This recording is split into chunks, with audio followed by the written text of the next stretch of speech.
What's up, Capoeira Life addicts? This is Macaquinho with the sequence practice video, and as I mentioned on my Chapeu de Couro tutorial, I've been working to add this powerful kick to my roda game, and so I've been exploring different ways of getting in and out of it through different sequences, and this is one of them. And so let me show you a quick preview of the sequence, which starts with an armada. Then it will go into a guarda baixa, you switch back, negativa, fake meia de compasso, which you hop back into a chapeu de couro, and then you finish it off with a meia de compasso. And now that you've seen the sequence, we can go into the practice itself. And as usual, I like to work on the sequences step by step so I can really build up, kind of focus on the detail. And as I mentioned before, this one starts with an armada and it goes straight into a guarda baixa. That's in case you get an immediate counter kick, you are already low. So a lot of times if you get a counter meia de compasso, this is a perfect move to do. Now once you get used to that, then you can go ahead and do an armada, guarda baixa, then switch into a negativa. Now some people will do this move by hopping it.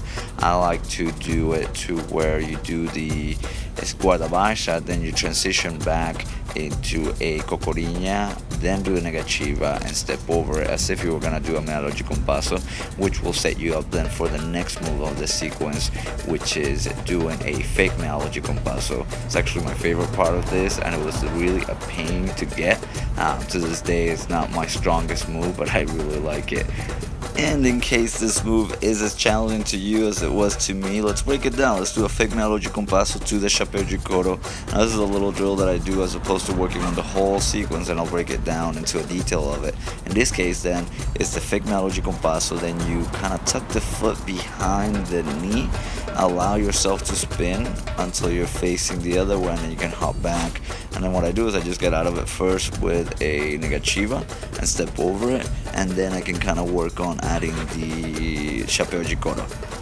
And I just so happen to have a tutorial that I made recently about this kick, so if you want to check it out, you can go to the link in the video or go to the notes section and you'll find it there as well.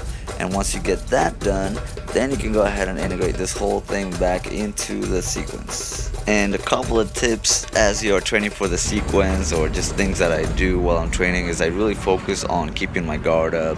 I try not to get lazy with my jinga. I also always try to keep my eyes facing forward. If I'm looking at a mirror, I try to keep eye contact with myself the whole time, just so that way I know I'm keeping my eyes on my opponent as much as possible. And also just really work on the movements when you're going through the motions. Make sure that they're flowy, that you're having expression, but you're also not leaving yourself vulnerable. And now let's add the last move to complete the sequence, which will be a meia de compasso. And to recap quickly, it's armada, guarda baixa, switch out, negativa, fake meia de compasso, step back, chapeu de couro, and then step forward with the final move for that meia de compasso. What I like about that meia de compasso stepping forward is that it'll shorten the distance between you and your opponent, especially if your opponent step back to avoid the kick.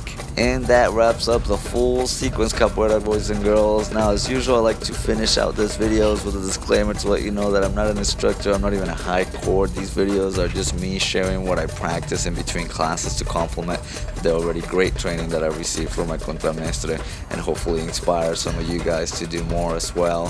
So I want to say thank you, of course. I really appreciate all the comments, all the people that have been subscribing. I love to hear what you guys think about this, and the suggestions for different videos that might come up as well. And you can follow us, of course, at the Capoeira Life Addict channel or at Instagram at Capoeira Life Addict. And Ashe. So here we are at a busy East Atlanta village morning at one of my favorite murals of Atlanta. It's called The Dragon versus the Fox. It depicts the battle of the two. Now one really thing that I really like about this is that while most people think it's the dragon versus the fox, if you look closely enough at the back of the dragon, it's the Macaquinho that's really leading the charge. So in fact, it is not the dragon versus the fox. It should be called the Macaquinho versus the fox.